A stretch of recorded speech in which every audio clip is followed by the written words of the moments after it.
Hello students, welcome in my chemistry class. Last class में हमने phase transformation यानी कि किसी मैटर की स्टेट को चेंज करना है तो वो कैसे होता है उसके बारे में पढ़ा था और उसी को कंटिन्यू करेंगे आज की क्लास में। ठीक है, जैसे हमने पिछली क्लास में पढ़ा था कि अगर किसी भी मैटर के फिजिकल स्टेट को चेंज करना है, ठीक है, तो उसके लिए टेम्परेचर रिस्पॉन्सिबल होता है। हम प्रेशर के बारे में भी पढ़ेंगे, ठीक है, बट बेसिकली पहले टेम्परेचर कंप्लीट हो जाए then we talk about effect of pressure. ठीक है, तो टेम्परेचर के इफेक्ट में हमने देखा था कि जब हम कोई भी सॉलिड लेते हैं, ठीक है, जैसे यहाँ पे हमने कोई सॉलिड लिया, ठीक, तो सॉलिड जो है आपका वो लिक्विड में कन्वर्ट होता है और जो लिक्विड है वो आपका गैसियस में कन्वर्ट होता है। यहाँ पे हमने देखा कि हम लिक्विड को हीट करते हैं तो वो वेपर में यानी गैस में कन्वर्ट होता है, कूल करते हैं तो वो लिक्विड में कन्वर्ट होता है। सेम हियर यहाँ पे भी देखा था, फिर हम कूल करेंगे तो यहाँ पे इस तरीके का इफेक्ट होता है। तो बेसिकली हमें इस चीज का ध्यान रखना है कि जो भी आपके फिजिकल स्टेट से उनका जो ट्रांसफॉर्मेशन है वो ट्रांसफॉर्मेशन हम किस तरीके से करते हैं, इफेक्ट ऑफ टेम्परेचर की वजह से। यहाँ पे हम टेम्परेचर बढ़ा रहे, अगर आइस है तो मेल्ट होना है, उसको लिक्विड में कन्वर्ट होना है तो ऑब्वियसली आप उसको हीट करेंगे। अगर आप टेम्परेचर को इंक्रीज करेंगे, ठीक है, अगर यहाँ पे कोई लिक्विड है उसको आइस में कन्वर्ट करना है तो आप टेम्परेचर डिक्रीज करेंगे। तो आपको ये चीज समझ आ गई कि टेम्परेचर का इफेक्ट किस तरीके से किसी मैटर की फिजिकल स्टेट को चेंज करने के लिए होता है। ठीक है, तो हम जरा टेम्परेचर के बारे में पढ़ लेते हैं कि टेम्परेचर को हम किस यूनिट से रिप्रेजेंट करते हैं और उनका आपस में रिलेशन क्या होता है। ठीक है,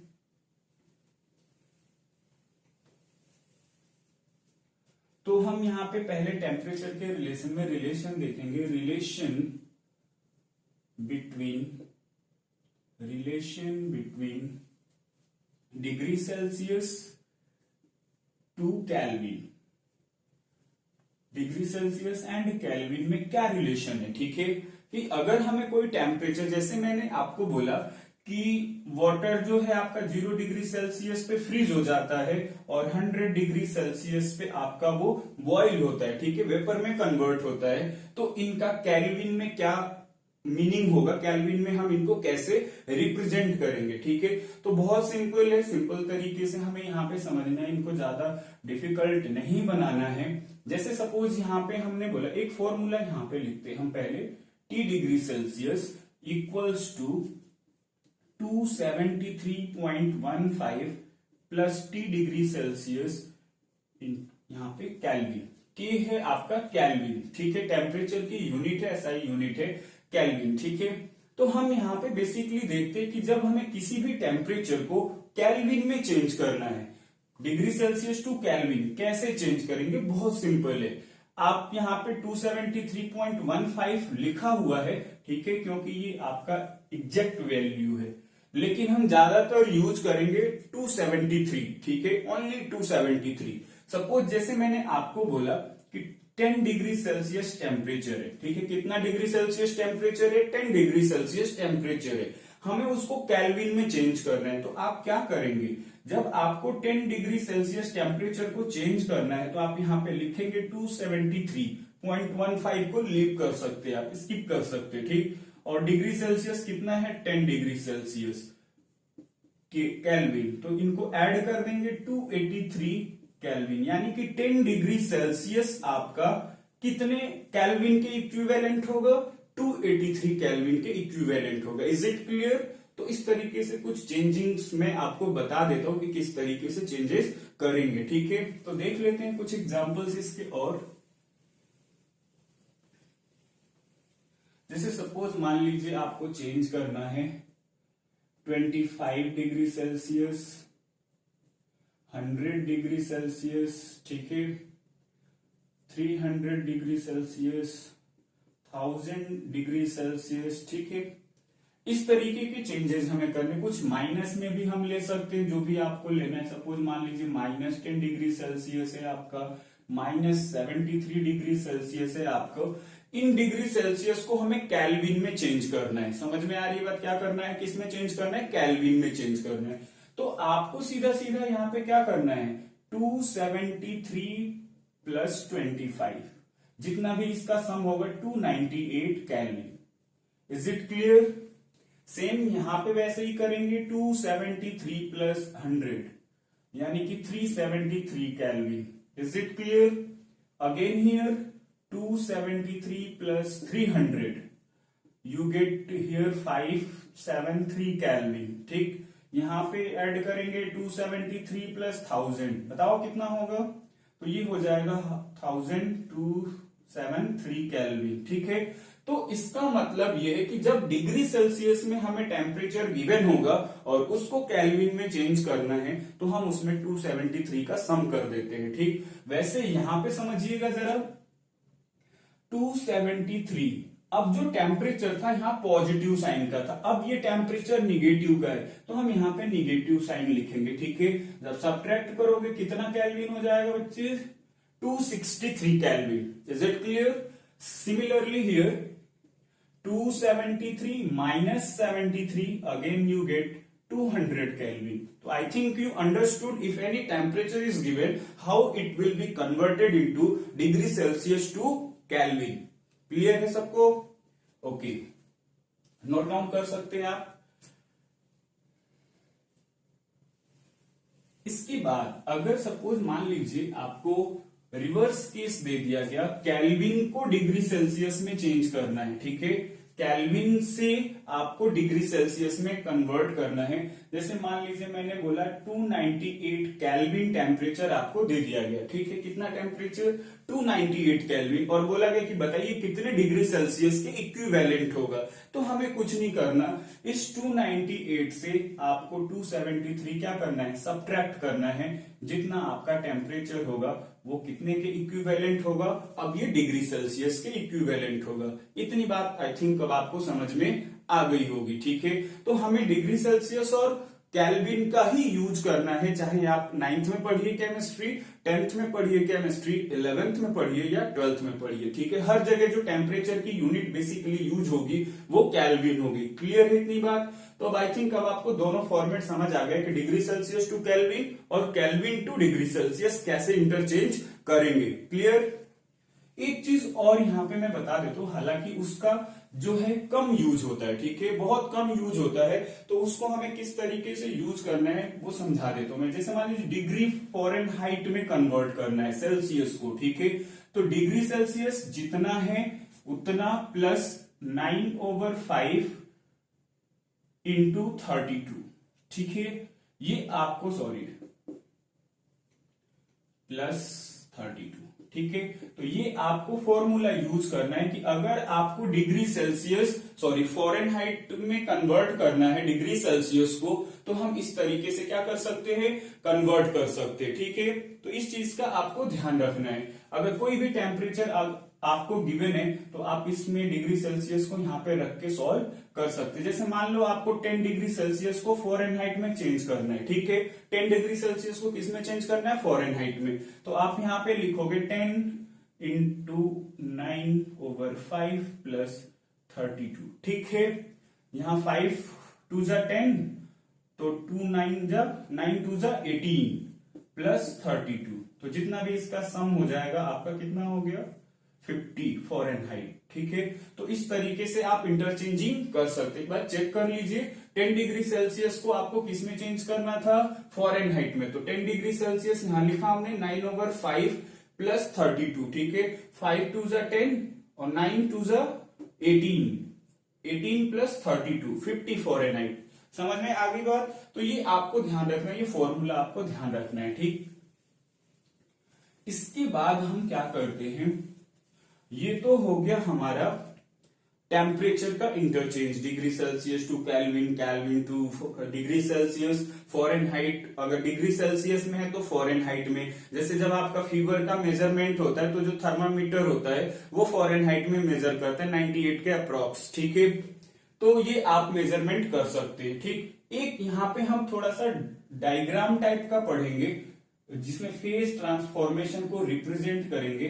फेज ट्रांसफॉर्मेशन जो है आपका उसको रिप्रेजेंट करना है एक डायग्राम के थ्रू, और उस डायग्राम को थोड़ा सा समझना भी है। ठीक है, हमने यहां पे कंसीडर किया सॉलिड, ठीक, फिर हमने यहां लिया लिक्विड, फिर हमने यहां पे लिया गैस। ठीक, जरा ध्यान से समझना इस चीज को, ठीक है, इंपॉर्टेंट है ये। यहां पे अगर हम कोई चेंज करेंगे, ठीक है, देखिए अगर आप किसी सॉलिड को लिक्विड में इंटरचेंज करते, अगर हम टेम्परेचर बढ़ाएंगे तो ऑब्वियस सी बात है सॉलिड लिक्विड में चेंज होगा। तो अगर कोई भी सॉलिड लिक्विड में कन्वर्ट होता है तो हम उस प्रोसेस को बोलते हैं फ्यूजन। क्या बोलते हैं? फ्यूजन। समझ में आ रही है बात? अगर हम किसी लिक्विड से गैस में कन्वर्ट करते तो उसको हम बोलते हैं वेपोराइजेशन। ठीक है, क्या बोलते हैं? वेपोराइजेशन। ठीक, अगर हम किसी गैस को लिक्विड में कन्वर्ट करते तो हम उसको बोलते हैं कंडेंसेशन। ठीक है, क्या बोलते हैं? कंडेंसेशन। अभी हम इसका एक एग्जांपल आपको कराएंगे कंडेंसेशन का भी। ठीक है, अगर हम किसी लिक्विड को सॉलिड में कन्वर्ट करते हैं तो हम उसको कहते हैं सॉलिडिफिकेशन। सॉलिडिफिकेशन। तो ये सिंपल से एग्जांपल्स है, इनका तो हमने काफी कर भी रखा है। फ्यूजन का मैंने आपको पिछली क्लास में latent heat of fusion, latent heat of vaporisation, specific latent heat क्या होता है, इन सब चीजों के बारे में एक्सप्लेन किया था। तो अगर आपसे कोई बोलता है कि अगर आइस है और आइस मेल्ट होकर लिक्विड में कन्वर्ट होता है तो ये कौन सा प्रोसेस होगा, तो when any solid converted into liquid that is called fusion. ठीक है, जब कोई सॉलिड लिक्विड में कन्वर्ट होगा तो उसको हम कहेंगे फ्यूजन। समझ में आ रही है बात? अब यहाँ पे एक चीज ऐसे भी तो हो सकती है कि ऐसा कोई सब्सटेंस हो जो डायरेक्टली आपका सॉलिड से वेपर में या गैस में कन्वर्ट होता हो, तो हम उसको कहते हैं सब्लिमेशन। क्या कहते हैं? सब्लिमेशन। ठीक है, और अगर कोई गैस डायरेक्टली सॉलिड में कन्वर्ट होता है बिना लिक्विड में कन्वर्ट हुए तो हम उसको भी सब्लिमेशन कहते हैं। If any solid directly converted from solid to gas without melting called sublimation. It's important, ये इंपॉर्टेंट है। ठीक है, इसके बारे में अभी थोड़ा सा पढ़ाऊंगा मैं आपको। ठीक है, तो ये आपको फेज डायग्राम थोड़ा सा दिमाग में रखना है कि सॉलिड से लिक्विड फ्यूजन, लिक्विड से गैस वेपोराइजेशन, गैस से लिक्विड कंडेंसेशन, लिक्विड से solid solidification, solid to directly vapour sublimation, vapour to solid sublimation. Is it clear? इसके बाद हम सब्लिमेशन टॉपिक एक बार थोड़ा सा और पढ़ेंगे। सब्लिमेशन क्या होता है?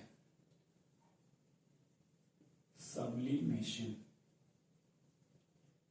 ठीक है, सब्लिमेशन का सीधा सीधा सा मतलब है कि कोई भी सॉलिड को हीट करने पे अगर वो डायरेक्टली बिना लिक्विड में कन्वर्ट हुए, बिना लिक्विड में चेंज हुए गैस में कन्वर्ट हो जाता है तो हम उसको कहते हैं सब्लिमेशन। ठीक है, जैसे हम कुछ एग्जांपल्स यहां पे बताते हैं आपको। Ammonium chloride, ammonium chloride, ammonium chloride जिसका फॉर्मूला होता है NH4Cl, naphthalene balls, naphthalene ball, camphor. तो ये कुछ आपके एग्जाम्पल्स हैं, naphthalene balls, ammonium chloride, camphor. ठीक है, ये आपके ऐसे सब्सटेंसेस होते हैं जिनको हीट करने पे आयोडीन, आयोडीन भी आपका है। ठीक है, यहां लिख देता हूं, दिखेगा जिससे आयोडीन। ठीक है, iodine, naphthalene balls, ammonium chloride, इनको हीट करने से ये सब्सटेंसेस सॉलिड से सीधे वेपर में कन्वर्ट होते, बिना लिक्विड में, कोई लिक्विड में कन्वर्ट होते ही नहीं है। तो इस टाइप के सब्सटेंसेस को हम नाम देते हैं सबलाइम सब्सटेंसेस। क्या नाम देते हैं? Sublime substances, Sublime substances. ठीक है, जो कि सीधे सॉलिड से वेपर में कन्वर्ट हो जाते हैं। ठीक है, और उस प्रोसेस को हम कहते हैं सब्लिमेशन। Is it clear? अब जरा इसको एक एक्टिविटी के थ्रू एक्सप्लेन किया गया है सब्लिमेशन प्रोसेस को। थोड़ा सा मैं उसको आपको समझाता हूं यहाँ पे कि एक्चुअली उस एक्टिविटी को हम कैसे परफॉर्म करेंगे। ठीक है, तो यहाँ पे हम लेते हैं एक बर्नर। ठीक है, सपोज ये आपका बर्नर है जिससे ये फ्लेम निकलेगी यहाँ पे। ठीक है, ये एक आपका वायर गाज होता है। ठीक है, सपोज मान लीजिए एक आपका स्टैंड है जिसपे इसको रखा गया है। ठीक है, ये एक आपका स्टैंड है, ये आपका फ्लेम है। इस पे हम क्या करते हैं, एक वॉच ग्लास लेते हैं, ये सपोज वॉच ग्लास है जिसके अंदर अमोनियम क्लोराइड को रख दिया जाता है, ठीक है। अमोनियम क्लोराइड को आपने फनल देखा होगा लैब के अंदर, जब कभी आप गए होंगे तो फनल आपका कुछ इस तरीके का एक एपरेटस होता है, फनल, ठीक है। ये इस तरीके का ट्यूबलर यहाँ पे होता है, ठीक है। इसको हम बोलते हैं फनल, ठीक है। इस फनल को हम इस वॉच ग्लास में इन्वर्टेड उल्टा करके रख देते हैं। उल्टा करेंगे तो कुछ ये इस तरीके का होगा, इस तरीके से हम रख देते हैं, ठीक है। इसके ऊपर हम या तो इसका जो माउथ है इसको एक टेस्ट ट्यूब से बंद कर देते, ऊपर से हम एक टेस्ट ट्यूब लगा देते, ठीक है। ऐसे हमने एक टेस्ट ट्यूब लगा दिया, ठीक है। या आप कॉटन वुल भी लगा सकते हो, यहाँ पे कॉटन लगा दोगे जिससे कि उसका माउथ क्लोज हो जाए, ठीक है। जैसे भी आप मेंटेन कर सकते, ठीक। जब आप इस अमोनियम क्लोराइड को हीट करोगे, ठीक है, तो हीट होने के बाद ये वेपर में कन्वर्ट होगा। वेपर में कन्वर्ट होते होते ये क्या करता है, ऊपर की तरफ आता है। ऊपर आने पे हम तो हीट यहां पे करते वॉच ग्लास को, लेकिन यहां पे अगेन जब टेम्परेचर कम होता है तो वो सॉलिड में कन्वर्ट हो जाता है। यहां पे देखिए ये मेल्ट नहीं होगा, जब हम हीट करेंगे ये वेपर में कन्वर्ट होगा और वेपर जाके यहां पे रुकेगा। यहां का टेम्परेचर कम होगा क्योंकि गर्म तो हम यहां पे कर रहे, तो यहां पे कुछ अमाउंट उसकी सॉलिड के फॉर्म में क्या हो जाती है, डिपोजिट हो जाती है, और उस प्रोसेस को हम कहते हैं सब्लिमेशन। Is it clear? तो आई थिंक ये बात अब आपको क्लियर हो गई होगी, ठीक है। इसके बाद हमें इसी के अंदर एक चीज पढ़नी है जिसको हम कहते हैं इफेक्ट ऑफ प्रेशर। हमने प्रेशर के बारे में तो पढ़ा ही नहीं, इफेक्ट ऑफ प्रेशर, ठीक है। प्रेशर की यूनिट होती है पास्कल बार एटीएम। जैसे हमने केल्विन, डिग्री सेल्सियस, फॉरेनहाइट पढ़ा, वैसे यहां पे यूनिट होती है पास्कल बार एटीएम mmHg। तो ये सब धीरे धीरे आपको समझ में आ जाएगा कि क्या कैसे इनको इंटरचेंज करते जैसे जैसे आप पढ़ते जाएंगे, ठीक है। तो एक तो ये ध्यान रखना है पास्कल बार एटीएम mmHg। इसके बाद देखिए प्रेशर का क्या इफेक्ट होता है, मैं कुछ एग्जांपल के थ्रू आपको समझाता हूं। आप समझो, अगर हमारे पास कोई वेपर है, ठीक है, पहले हम वेपर, क्योंकि जो आपका इफेक्ट ऑफ प्रेशर है वो सॉलिड पे इसका कोई ज्यादा सिग्निफिकेंट इफेक्ट नहीं पड़ता है। सॉलिड को दबाएंगे वो टूट जाएगा, ठीक है, तो उस पे कुछ वैसा इफेक्ट नहीं पड़ेगा प्रेशर का। लिक्विड पे भी हम देखते हैं कि उतना ज्यादा कोई इफेक्ट नहीं पड़ता है, ठीक है। बट जब हम गैसेस में प्रेशर लगाते हैं तो गैसेस पार्टिकल्स दूर दूर होने की वजह से प्रेशर लगाने से क्या हो जाते हैं, बहुत नजदीक आ जाते हैं, ठीक है। तो उसका एक एग्जांपल मैं आपको समझाता हूं, जो है नेचुरल गैस। नेचुरल गैस, जितने आपके व्हीकल्स होते हैं, जैसे बोला जाता है कि सीएनजी बस है, सीएनजी से चल रहा है, ठीक है, तो जो सीएनजी होता है उसमें जो सिलेंडर यूज किया जाता है, उस सिलेंडर के अंदर जो नेचुरल गैस होती है उसको प्रेशर के थ्रू फिल किया जाता है, और प्रेशर जब हम लगाते हैं तो वो लिक्विड में कन्वर्ट हो जाता है, क्योंकि उसके पार्टिकल्स, जैसे मान लो ये एक आपका कंटेनर है, ठीक है, मैं एक एग्जाम्पल ले रहा हूं, ठीक है, ये एक आपका कंटेनर है, इसके अंदर गैसेस भरी हुई है, ठीक, ये इतने गैसेज हैं तो ऑब्वियसली दूर दूर होंगे, उनके बीच में इंटरमोलिकुलर फोर्स ऑफ अट्रैक्शन क्या होगा, कम होगा। जब आप यहां से प्रेशर लगाओगे, प्रेशर लगाने से जब ये यहां नीचे की तरफ शिफ्ट होगा, सपोज मान लीजिए ये यहां आ गया, ठीक है, तो जब ये यहां आएगा तो ये पार्टिकल्स अब नजदीक नजदीक होंगे। जब नजदीक होंगे तो इनके बीच में इंटरमोलिकुलर फोर्स ऑफ अट्रैक्शन क्या होगा, बढ़ेगा, और उसकी वजह से वो लिक्विफाई हो जाएंगे, लिक्विड में कन्वर्ट हो जाएंगे। तो हम उसको कहते हैं सीएनजी, कंडेंस्ड नेचुरल गैस। समझिएगा इस बात का मतलब क्या होता है, कंडेंस्ड नेचुरल गैस। जो गैस होती है उसी को प्रेशर की हेल्प से ढेर सारी गैस को एक छोटे वॉल्यूम में कलेक्ट कर दिया जाता है, उसी को हम कहते हैं कंडेंस्ड नेचुरल गैस। जैसे LPG cylinder, liquid petroleum gas, जो आपके घरों में सिलेंडर आता है, ठीक है। इसके अलावा एक और एग्जांपल मैं बताता हूं आपको, ड्राई आइस। जो ड्राई आइस है आपका, ड्राई आइस कार्बन डाइऑक्साइड होती है, इसको हम कहते हैं, इसको क्या हम करते हैं, जैसे मान लीजिए ये कंटेनर है, इसमें CO2 गैस फिल्ड है, ठीक है, इस पे हम प्रेशर लगाते हैं, तो प्रेशर लगाने से क्या होता है, जब सपोज हमने यहाँ इतना प्रेशर लगा दिया कि ये पहले पिस्टन यहाँ पे था, प्रेशर लगाते गए गैसेस पार्टिकल्स नजदीक आते गए और अब यहाँ पे वो बहुत नजदीक आ जाते हैं, तो वो सॉलिड में कन्वर्ट हो जाते हैं, और जो सॉलिड में कार्बन डाइऑक्साइड कन्वर्ट होता है उसी को हम क्या कहते हैं, ड्राई आइस कहते हैं। Is it clear? तो ये चीजें आपको ध्यान रखनी, फूड स्टोरेज में यूज किया जाता है कार्बन डाइऑक्साइड को, तो ये चीज आपको क्लियर रखनी है, ठीक है। और इसमें हमें बस इतना ही ध्यान रखना है कि जो इफेक्ट ऑफ प्रेशर है वो किस तरीके से होगा, क्लियर है। इसको हम ड्राई आइस को कार्ड आइस भी कहते हैं, ठीक है, कार्ड आइस भी कहते हैं, ठीक है। तो ये आपको चीजें ध्यान रखनी है कि प्रेशर का इफेक्ट क्या होगा।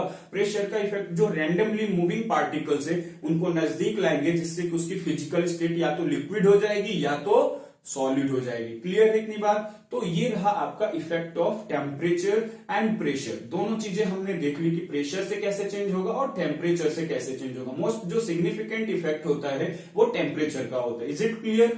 ओके।